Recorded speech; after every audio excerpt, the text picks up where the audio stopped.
Astaghfirullahal azim, la ilaha illa huwal hayyul qayyum wa atubu ilaik.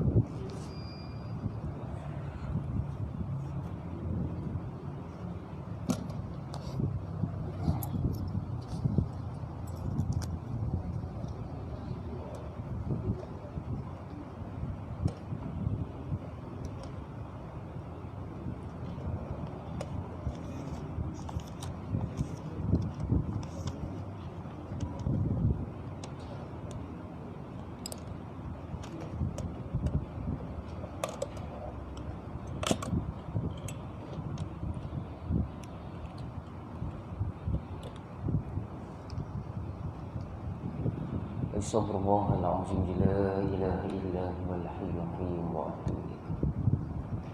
Astaghfirullahal azim, la ilaha illa huwal hayyul qayyum wa atubu ilaik. Ila hadratin Nabi Muhammad sallallahu alaihi wasallam wa alihi al-kiram wa ashabihi al-'azam asy-syaikh, khususan ila fadli Syekh Muhammad Abdul Latif Shalih Al-Hasan wa awliyaillahi sholihin wa jami'al muslimina wal muslimat wal mu'minina wal mu'minat al-ahya'i minhum wal amwat, khususan ila al-marhum Syekh Ibn Wali bin Mu'ali wal marhumah as-sayyidah Nurullah binti Hasan lahum wal Fatihah. Na'udzu billahi minasy syaithanir rajim. Bismillahirrahmanirrahim. Alhamdulillahi rabbil alamin, arrahmanir rahim, maliki yaumiddin, iyyaka na'budu wa iyyaka nasta'in, ihdinas siratal mustaqim, siratal ladzina an'amta 'alaihim ghairil maghdubi 'alaihim waladdallin.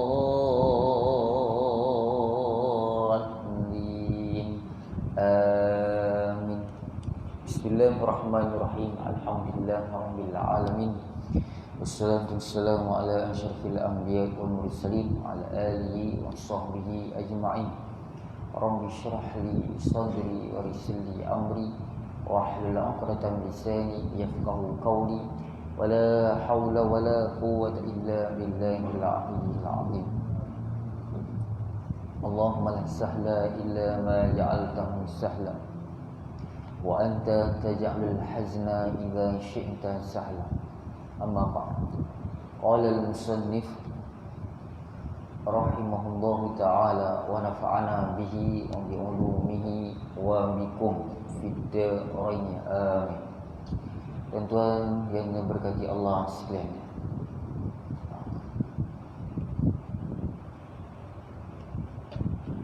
jam ni bateri dah mati. Nak berdua tuan-tuan.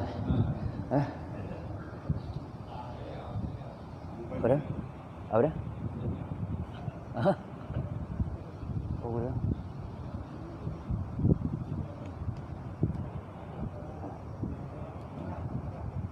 Nanti kita tukar baru bateri je tu. Saya kalau boleh tak nak tengok handset ni, kan miss call ke apa benda mengganggu.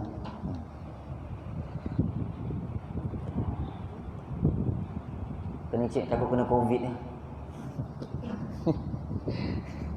Astagfirullah. Mana tuan-tuan? Ada apa soalan tuan-tuan nak tanya setakat ni tuan-tuan? Sebelum saya mulakan, ada soalan yang tuan-tuan nak tanya. Saya pun tak tahu tuan-tuan ni faham ke tidak, Allahu a'lam lah. Kalau tengok muka wajah tu macam faham lah. Saya senyum, dia senyum. Nak tahu faham ke tidak, kena buat ujian. Boleh buat ujian? Lagi juga. Takut tarikh buat ujian ni tak datang. Maghrib dia datang, lepas maghrib dia cabut ni. Sakit perut lah Ustaz. Isyak dia datang, sebab apa? Lepas isyak ada ada makan ni. Tengok tuan-tuan. Saya ulang balik. Dan bahawasanya segala sifat yang wajib bagi Allah Ta'ala, bahawasanya segala sifat yang wajib bagi Allah Ta'ala, saya dah terangkan kepada tuan-tuan, lepas perkataan wajib ada perkataan bagi ataupun pada, itu bermaksud wajib pada akal, bukan wajib pada syarak. Wajib pada akal maksudnya akal tak boleh terima benda tu tak ada, mesti ada. Itu maksudnya wajib pada akal. Bahawasanya segala sifat yang wajib bagi Allah Ta'ala, yang wajib atas. Lepas perkataan wajib ada perkataan atas, ini wajib pada syarak. Wajib pada syarak, dia ada kaitan dengan pahala dan dosa. Siapa buat dapat pahala, siapa tinggal dapat dosa. Yang wajib atas tiap-tiap mukallaf. Yang wajib tiap-tiap mukallaf. Mukallaf ada 4 syarat. Sebulang lagi ni, supaya tuan-tuan boleh ingat. Yang pertama berakal, yang kedua balik, yang ketiga sejahtera panca indera, tak cacat, yang keempat sampai seruan Islam. Itu mukallaf. Macam kita lah, kita ni kategori mukallaf. Dah cukup syarat. Berakal, balik, salimul khawas, sejahtera panca indera, kita tak cacat, kita tak buta dan tak pekak, serentak. Dan kita dah sampai Islam kepada kita. Yang wajib atas tiap-tiap mukallaf, kita ulang balik, bahawasanya segala sifat yang wajib bagi Allah Ta'ala, yang wajib atas tiap-tiap mukallaf mengetahui akan dia dengan tafsilnya. Tafsil ni bahasa Arab, bahasa Melayunya terperinci. Bahasa Inggeris detail. Dengan tafsilnya secara terperinci, wajib kita belajar. Ada berapa tuan-tuan? 20 sifat sahaja. 20 sifat sahaja yang wajib kita belajar secara detail, secara terperinci. Sifat yang wajib bagi Allah ni, sifat kesempurnaan bagi Allah ni banyak tuan-tuan. Tak terhingga tuan-tuan. Tapi ulama usul din, ulama tauhid mengatakan berijtihad, yang wajib kita belajar secara mendalam ada 20 sahaja. 20 sahaja yang wajib kita belajar. Secara terperinci. Itu pun sudah memadai kita kenal Tuhan. Dengan 20 sifat yang wajib ni kita belajar sungguh-sungguh, kita faham, insya-Allah kita kenal Tuhan tu macam mana dia punya sifat. Tidak perlu kita mengetahui secara terperinci keseluruhannya. Macam tuan-tuan nak kenal saya lah, macam mana nak kenal Ustaz Zahrudin, tak perlulah tuan-tuan buat senarai sifat-sifat saya ni banyak sangat. Memadai 10 sifat, orang nak kenal saya siapa. Nak kenal Ustaz Zahrudin senang, dia pakai cermin mata. Lagi apa? Haji Zubir. Badan dia nak kata kurus. Sebelum ni kurus. Ni naik sikit lah. Duduk rumah. Lagi apa? Bulu kening dia macam mana? Bercantum ke tidak? Jantung bulu kening saya? Jantung? Betul? Gigi dia macam mana? Tangan dia macam mana? Saiz ketinggian dia macam mana? Ada janggut ke tidak? Macam mana? Ada misai ke tidak? Oh, itu Ustaz Zahrudin. 10 sifat saja kita dah boleh kenal. Sebagai contoh, macam mana nak kenal Haji Zubir? Dia punya ni macam ni. Badan dia lebih besar sikit lah daripada Ustaz Zahrudin. Sebagai contohnya tu. Lagi apa? Janggut dia lebat sikit lah daripada Ustaz Zahrudin. Ambil 10 sifat sudah memadai. Orang nak kenal, ni Haji Zubir. Macam mana nak kenal masjid? Apa nama masjid ni? Ubaidillah. Ubaidullah. Ubaidullah. Macam mana nak kenal? Dia masjid ni nak kenal dia, tak perlulah kita sebutkan satu persatu. Masjid ni dia ada tiang 1, 2, 3. Tak payah. Beritahu letak Kak Jasin, seberang dia ada apa? Balai Puli Lama. Dah tahu dah. Itu dia masjid ni. Itu jalan mudah faham tuan-tuan. Begitu juga dengan Tuhan. Memadai tuan-tuan belajar sifat 20 ni, tuan-tuan dah kenal siapa tu Tuhan. Okey tuan-tuan. Ni dipanggil ijtihad ulama tauhid. Ijtihad ulama tauhid. Kalau Wahabi dia tak pegang sifat 20, dia pegang kepada 3. Tauhid 3. Rububiyah, uluhiyah, asma' wa sifat. Dia pegang pada uluhiyah semata-mata untuk mengkafirkan orang yang tawassul dengan orang yang telah meninggal dunia, termasuk baginda Rasulullah sallallahu alaihi wasallam. Ini Wahabi punya pandangan. Wahabi punya pahaman, dia tak setuju dengan tawassul. Ada kata orang tawassul ni syirik. Tawassul macam contoh saya doa, itu tawassul tuan. Yang doa yang terakhir apa saya cakap? Ya Allah, ya Tuhanku, ya Allah, Kau tunaikanlah segala hajat aku, ya Allah, dengan kemegahan baginda Rasulullah sallallahu alaihi wasallam. Ni Wahabi tak setuju. Kalau dia ada ni, lepas sembahyang kena jumpa saya lah. Ustaz ni dah buat bid'ah. Sedangkan perkara ni ada dinyatakan di dalam Al-Quran. Ya ayyuhallazina amanu taqullaha wa batau ilaihil wasilah. Dan surah Al-Maidah saya. Wahai orang yang beriman, takutlah kepada Allah, wa batau, carilah, ilaihil al-wasilah, dekatilah kepada Allah dengan cara al-wasilah. Wasilah ni ulama bahas, iaitu ada mengatakan tawassul. Bukan kita sembah Nabi, kita masih mengiktikad baginda Rasulullah sallallahu alaihi wasallam sebagai hamba Allah. Cuma kita minta Allah Subhanahu wa taala perkenankan doa kita dengan kemegahan baginda Rasulullah sallallahu alaihi wasallam. Sebab kita tahu kedudukan baginda, Habibullah, kekasih Allah. Kan sekarang ni heboh berkenaan dengan capal. Apa yang Ustaz Don Daniel jual apa? Cap. Ada logo capal, ataupun tuan-tuan beli kopiah yang ada capal. Ada sini. Saya tak ada. Ada. Ya, tak ada. Ni tuan-tuan. Betul kan? Capal lah. Logo capal. Tahu capal? Slipper. Slipper baginda Rasulullah sallallahu alaihi wasallam. Bila kita gaji, masya-Allah, hebat tuan-tuan. Allahu akbar. Tuan-tuan boleh tengok dalam internet. Google isu capal Nabi yang disyarahkan oleh Ustaz Muhammad Muhaizat, orang Kelantan. Ini tengah hangat. Isu ni tengah hangat ni, tengah panas ni. Rupa-rupanya benda ni ada pandangan ulama tuan-tuan. Ada yang mengatakan apa? Kalau Ustaz Muhaizat dia cerita apa? Begitu cerita tentang capal Nabi ni, iaitu peristiwa Isra dan Mi'raj.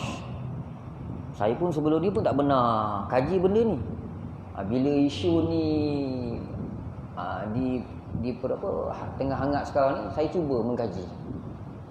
Rupa-rupanya tuan-tuan, ada pandangan ulama tuan-tuan mengatakan iaitu peristiwa Isra dan Mi'raj. Isra dan Mi'raj, Allah SWT memperjalankan baginda Rasulullah SAW yang ditemani oleh malaikat Jibril. Naik langit, Mi'raj, naik langit. Kalau bumi dipanggil Isra, naik ke langit dipanggil Mi'raj. Langit pertama, langit kedua, sehinggalah di suatu tempat malaikat Jibril tak boleh naik lagi. Kalau malaikat Jibril naik, terbakar malaikat Jibril. Tapi Rasulullah, Allah SWT izinkan naik. Sebelum Rasulullah nak naik, Rasulullah teringat ayat Al-Quran berkenaan dengan Nabi Musa. Tuan-tuan pun pernah dengar ayat itu. Berkenaan Nabi Musa bermunajat di Tur Sinai, dekat Mesir. Fakhla' na'laik. Kan ayat tu. Nabi Musa nak munajat di Bukit Tur Sinai. Allah arahkan Nabi Musa tanggalkan selipar Nabi Musa. Maka bila baginda nak naik, Rasulullah teringat Nabi Musa, Allah arahkan tanggalkan selipar Nabi.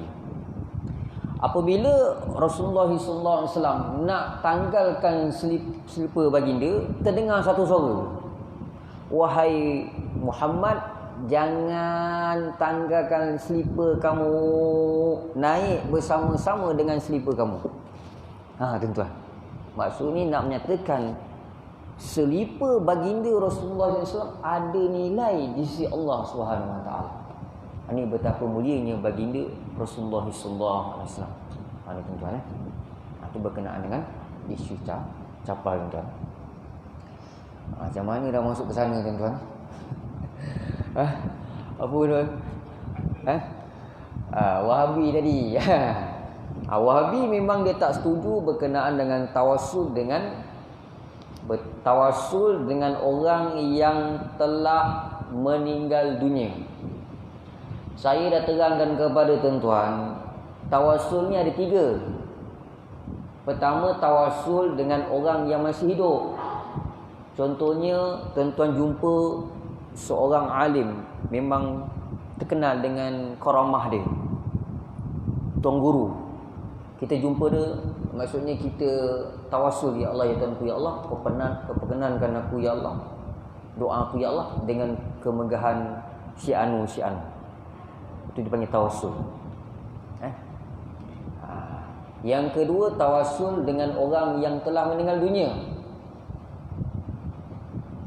termasuk juga para nabi. Yang ni yang Wahabi dia tak setuju. Ada kata orang yang telah meninggal dunia ni dah tidak ada kaitan dengan kita, orang kata dah tak ada power lah. Sedangkan Allah SWT nyatakan dalam Quran, "Wala taqulu liman yuqatalu fi sabilillahi amwat."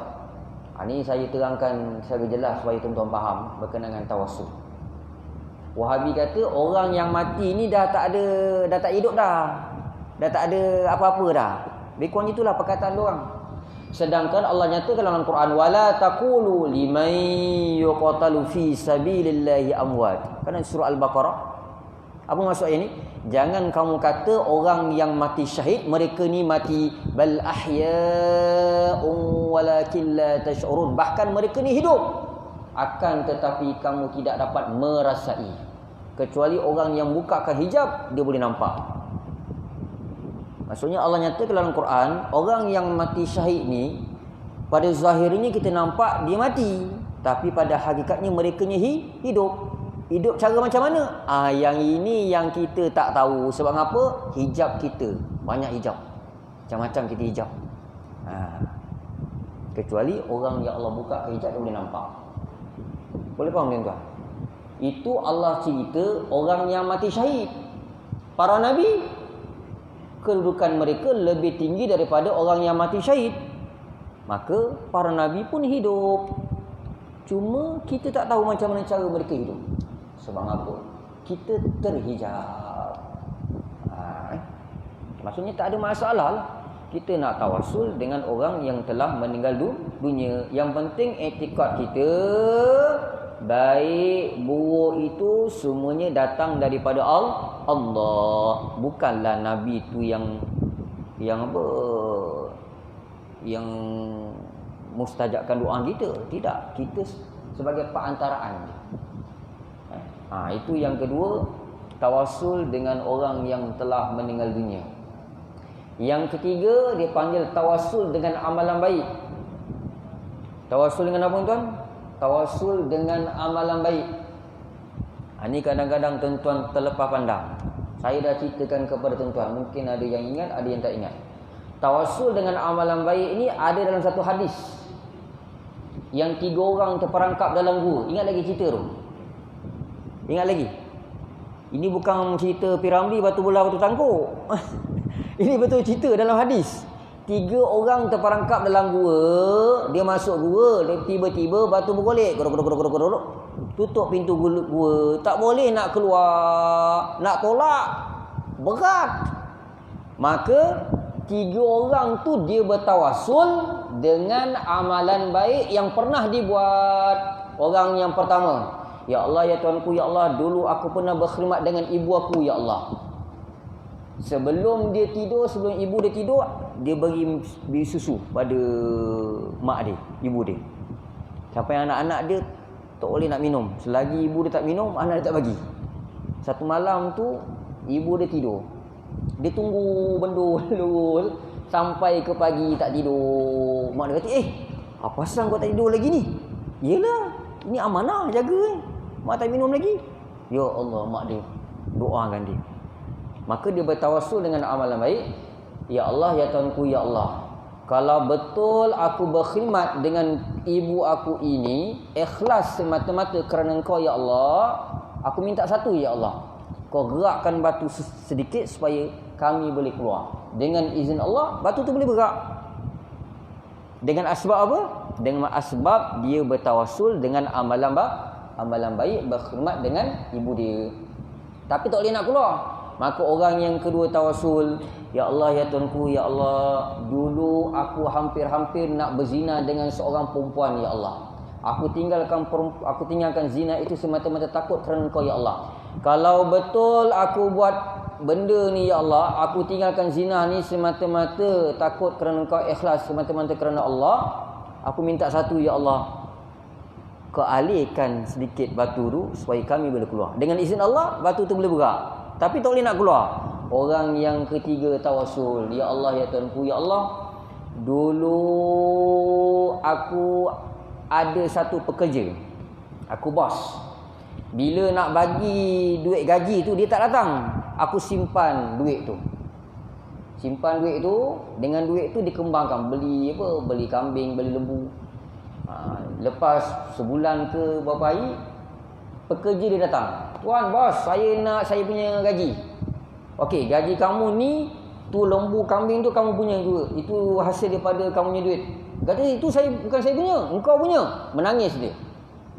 Maka orang yang ketiga tawassul, ya Allah, ya Tuhanku, ya Allah, kalau betul aku buat baik dengan pekerja aku, ya Allah, semata-mata ikhlas kerana-Mu, ya Allah, Engkau bukakan sedikit batu ni supaya kami boleh keluar. Dengan izin Allah, batu tu boleh bergerak. Ini dia panggil tawassul dengan amalan baik. Ini Wahabi dia sepakat, tak ada masalah. Yang tidak sepakat, yang Wahabi tidak bersepakat dengan akidah yang kita pegang, akidah Ahlussunnah wal Jamaah, dia tak sepakat. Dia tak setuju dengan tawassul dengan orang yang telah meninggal dunia. Itu tauhid uluhiyah yang dipegang oleh Wahabi. Yang kedua, rububiyah. Rububiyah ni maksudnya kita meyakini bahawa Allah yang mentadbir alam. Ada kata orang kafir pun ada tauhid rububiyah. Kan tak betul tu? Tak semua orang kafir yang meyakini Allah tu ada, yang meyakini Allah tu mentadbir alam. Tidak semua. Tapi Wahabi ni dia mengatakan semua orang musyrikin ni ada tauhid rububiyah. Yang ketiga, asma' wa sifat. Asma' wa sifat saya datangkan kepada tuan-tuan berkenaan dengan ayat mutasyabihat dalam Al-Quran. Wahabi ni masalah dia takwil benda tu tidak layak bagi Allah Ta'ala. Contohnya ayat Ar-Rahman wa 'alal 'arsy istawa. Tuhan itu istawa di atas. Dia Wahabi ni dia mentakwil istawa dengan al-julus al-istiqrar. Dia kata memang Allah tu duduk di atas langit macam kita duduk atas kursi, macam saya duduk ni. Tak betul lah. Kalau kita kata Allah tu duduk atas langit, bermaksud Tuhan itu bertempat. Kalau kita kata Tuhan itu bertempat, bermaksud Tuhan tu dah sama macam makhluk. Makhluk bertempat, Allah bertempat. Akal boleh terima ke tuan-tuan? Tak boleh terima. Tuhan, makhluk. Ni tuan-tuan kena faham tuan-tuan. Kita sekarang ni kita belajar sifat 20. Sama-sama bantu saya untuk mempertahankan sifat 20 ni yang kita pegang. Kalau ada masalah ke apa, kita boleh bincang. Tak perlu gaduh-gaduh tuan-tuan. InsyaAllah. Setakat ini ada apa-apa soalan tuan-tuan nak tanya? Tadi ya. Minggu lepas tak ramai. Ni ramai Tuan Haji Zubir. Takut wali ke apa ni depan saya. Apa dia? Oh, makan sedap. Okey, tengok sifat 20 juga. Pertamanya wujud. Yang pertama betul? Turutan yang pertama wujud. Artinya ada Allah Ta'ala. Wujud ni dipanggil sifat subutiyah. Maksud wujud ada. Subutiyah ni maksudnya antara ada dengan tiada. Siapa boleh faham? Alhamdulillah. Tak faham, buat-buat faham. Sifat ada ni, dia sifat, bukan sifat wujudi yang boleh nampak mata kasar. Tapi sifat wujud ni tak nampak pada mata kasar, tapi ada pada fikiran kita. Saya ada ke tidak? Tuan Haji Zubir, ada tak saya? Nampak tak sifat ada tu nampak? Sifat ada tu nampak? Nampak? Boleh tunjukkan saya macam mana sifat ada tu? Saya ada ke tidak? Tuan-tuan, saya tanya. Saya ada ke tidak? Ada. Okey, sifat ada tu macam mana rupa dia? Boleh nampak? Rupa. Yang tuan-tuan nampak ni bukan sifat ada. Yang tuan-tuan nampak sifat biru. Lagi apa? Sifat bercermin mata, sifat bersongkok. Sifat ada memang tak nampak. Boleh faham? Macam tuan-tuan makan, Tuan Haji Zubir kata makan hari ni sedap. Sedap tak makan? Sedap. Boleh tunjuk kepada saya macam mana bentuk sedap tu? Bulat ke, lonjong ke, empat segi ke? Tak boleh tak? Begitu juga dengan sifat ada. Sebab tu sifat ada ni sifat subutiyah, antara ada dengan tiada. Nak kata ada, tak nampak mata kasar. Nak kata tak ada zat. Ni kalam daripada arwah tuan guru kita, arwah Ustaz Fuad. Kalau tuan-tuan ada buku, tuan-tuan tulis. Nak kata ada, tak nampak mata kasar. Nak kata tak ada zat. Ni zat saya. Tapi sifat ada tu tuan-tuan tak nampak.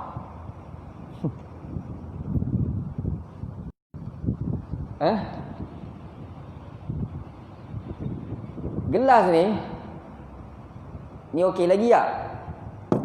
Kalau saya kerati, dia apa?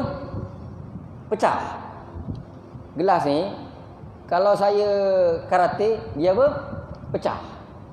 Nampak tak sifat pecah tu? Nampak tak? Itu zat pecah. Itu bukan sifat pecah. Itu sifat, apa nama ni? Kaca ni bukan sifat pecah. Sifat pecah tak nampak. Boleh tuan-tuan? Dah pernah ingat? Ni sifat ada. Nak kata ada, sifat ada ni dia duduk tengah-tengah. Nak kata ada, tak nampak mata kasar. Mata kasar. Nak kata tak ada zat. Berbeza dengan sifat wujudi. Sifat wujudi nampak mata kasar. Sifat kudrat Tuhan, perkuasa Tuhan. Di akhirat nanti kalau Allah bukakan hijab, kita boleh nampak macam mana Allah itu bersifat dengan perkuasa. Kudrat, iradat, ilmu yang 7 tu. Di akhirat nanti kalau Allah bukakan hijab, kita boleh nampak. Tapi sifat ada ni memang tak boleh nampak. Walaupun dibukakan hijab, memang tak nampak. Ada. Sifat ada. Handset ni ada ke tidak? Ada. Boleh tunjuk kepada saya macam mana bentuk sifat ada tu? Ni zat. Ini bukan. Ini biru. Sifat biru. Ni zat. Ini sifat empat segi. Sifat ada tu memang tak boleh nak nampak mata kasar. Tapi berani tak tuan-tuan mengatakan handset ni tak ada? Tu zat. Zat dia ada. Nak kata ada, tak nampak mata kasar. Nak kata tak ada zat. Tu tuan-tuan kena tulis tu. Tu mahal tuan-tuan. Okey tuan-tuan. Boleh tuan-tuan? Kalau dah pening kepala, kita berhenti tuan-tuan. Sebab tu kalau tauhid ni bawa bekal minyak cakapak. Okey macam masjid Bukit Beruang. Saya dah pesan pada saya gurau je cakap, tuan-tuan, jangan lupa bawa minyak cakapak minggu lepas, minggu akan datang. Tiba-tiba ada seorang tu dia jumpa saya, Ustaz nak minyak cakapak? Ambil Ustaz. Saya gurau je. Ya Allah, tu saya gurau je tu. Jemaah lain pun dah ketawa dah. Rupanya betul-betul dia bawa minyak cakapak. Okey tuan-tuan. Okey, pertamanya wujud artinya ada Allah Taala. Mustahil ia adam. Adam artinya tiada. Bermula makna wujud itu satu sifat yang sabit bagi zat selama-lama ada zat, padahal tiada dikeranakan akan dia dengan satu sifat yang lain. Dalilnya firman Allah Taala, Allahul ladzi khalaqas samawati wal ard. Artinya bermula Allah Taala ialah yang menjadikan 7 petala langit dan bumi, dan lagi firman-Nya afillahi syak. Wallahu a'lam. Nanti saya terangkan secara perinci pada minggu yang akan datang tuan-tuan. Baki yang ada ni tuan-tuan, saya tak sempat nak jumpa tuan pengurusi, Tuan Haji Isir. Saya minta izin untuk edarkan satu surat kepada madrasah tuan-tuan. Ini surat yang terbaru. Saya minta tolong jasa baik tuan-tuan untuk boleh edarkan apa anak murid saya tu. Ini surat ni tuan-tuan, minta tolong jasa baik tuan-tuan untuk sebar-sebarkanlah berkenaan dengan apa tuan-tuan, projek ekonomi madrasah kami tuan-tuan. Projek ekonomi yang sebelum ni tuan-tuan memang tak dapat nak teruskan tuan-tuan. Saya cuba untuk pertahankan, tapi kehendak Allah mengatasi kehendak saya. Lebih-lebih lagi apa Covid ni, maka kedai makan tu tak dapat saya teruskan. Saya dah bincang dengan AJK saya untuk tutup terus dan digantikan dengan satu projek yang baru. Ni yang saya edarkan pada malam ni. Minta tolong tuan-tuan, kalau ada tuan-tuan ada rezeki lebih, walaupun musim PKP ni kalau ada duit yang tak pakai dekat rumah tu, tolonglah bantu-bantu tuan-tuan. Berkenaan dengan apa tuan-tuan, rayuan sumbangan wakaf pengurusan projek ekonomi Madrasah Al-Hasanah Jasin Bistari Melaka. Dengan rasa kesyukuran kepada Allah SWT, kami ingin menarik perhatian tuan-puan berkenaan tentang perkara di atas. Untuk makluman tuan-puan, madrasah kami merupakan sebuah pusat sapis yang mendaftar di bawah JAIM, Jabatan Islam Melaka, yang berpusat di nombor JC 3457 belakang Maidin tuan-tuan, rumah kedai, Jalan TBF 4A/2, Bandar Jasim Bistari, Seksyen 4, Gombang Melaka. Pihak kami bercadang untuk menjalankan satu projek ekonomi bagi menampung kos operasi bulanan madrasah kami yang menempatkan pelajar-pelajar dari kalangan anak yatim dan asnaf. Projek ekonomi yang dicadangkan ialah perniagaan dobi layan diri 24 jam tuan. Sebelum saya buat keputusan, saya bertanya dengan orang yang menjalankan projek ni, iaitu sepupu saya. Mungkin tuan-tuan kenal, yang ada madrasah di Air Molek, kampung saya, Ustaz Rostami. Kalau tak ada nombor, nak pengesan, ada saya nombor. Bila saya tanya dengan Ustaz Rostami berkenaan dengan projek yang dibuat, dia kata, alhamdulillah Ustaz, projek dobi ni tidak memeningkan kepala.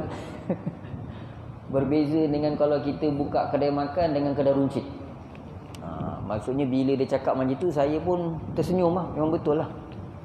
Bila kita buka kedai makan tuan-tuan, dia punya pekerja yang utama adalah tukang masak. Tukang masak bermasalah, kalau sakit ke apa, memang kita tak boleh nak teruskan. Itu sebagai contoh. Lepas tu kalau kita buat dobi ni, dia insya-Allah memudahkan kita. Tak perlu kepada banyak pekerja. Saya sendiri yang boleh kutip apa duit tu, duit dobi tu. Dia tak ada banyak kerja pun. Letak sabun. Lepas tu kita upah seorang untuk kerja bersih. Lap lantai, itu je. Cuma projek ni tuan-tuan, modal dia tinggi. Tuan-tuan tengok tu, dia punya projek ni memerlukan dana sebanyak hampir 400,000. Sebab mesin dia tuan-tuan, mesin ni mahal. Tuan-tuan boleh tengoklah kertas kerja yang kami telah siapkan. Dan insya-Allah kertas kerja ni akan dihantar kepada Majlis Agama Islam Melaka untuk minta kebenaran kutipan derma. Dia kata ada juga madrasah yang buat projek ekonomi yang kita boleh pertimbangkan. Tak tolong tuan-tuan doakanlah. Kalau lulusnya alhamdulillah lah, kita boleh edarkan seluruh Melaka lah. Sementara nak tunggu kelulusan daripada MAIM, Majlis Islam, kita edar yang mana dapat lah. Dia punya mesin tuan-tuan memang mahal. Mesin sahaja 13 unit. 13 unit mesin. Yang basuh punya ada 6, yang kering punya ada 6, ada 7. Lebih kurang itulah. Mesin basuh yang besar tu 28 kilo. Saya pun boleh masuk dalam tu. Ni tu saya bincang dengan Ustaz Rosami. Ustaz Rosami kata dia punya pendapatan ni walaupun PKP ada dia punya sale dia. Sebab dia kata dobi ni satu keperluan. Lebih-lebih lagi musim hujan. Orang akan cari dryer untuk pengering. Dan bila saya tanya orang yang buat kedai dobi ni tuan, yang bukan 24 jam ni, dia cadang kepada saya buat dobi yang macam saya cadangkan ni 24 jam. Sebab dia sekarang ni dia buka dobi yang yang manual tu, yang ada gosok semua lah. Dia kata yang 24 jam tu lebih untung lagi. Sebab dia kata semenjak ada dobi 24 jam ni, kedai saya ni kurang dia punya jualan. Tuan-tuan, sehubungan itu pihak kami telah membuka sebanyak 800 lot wakaf dengan nilai 500 bagi setiap satu lot. Satu lot 500. Nak kongsi pun boleh tuan-tuan. Ada beradik tuan-tuan ada 5 orang, seorang 100 ke, atau pulang. Ataupun tuan-tuan tak cukup 500, nak 200, 300 tu pulang tuan-tuan. Pihak kami tidak mempunyai dana yang tetap daripada pihak kerajaan maupun padan tentu dan hanya mengharapkan sumbangan daripada orang ramai yang mulia jadi dermawan.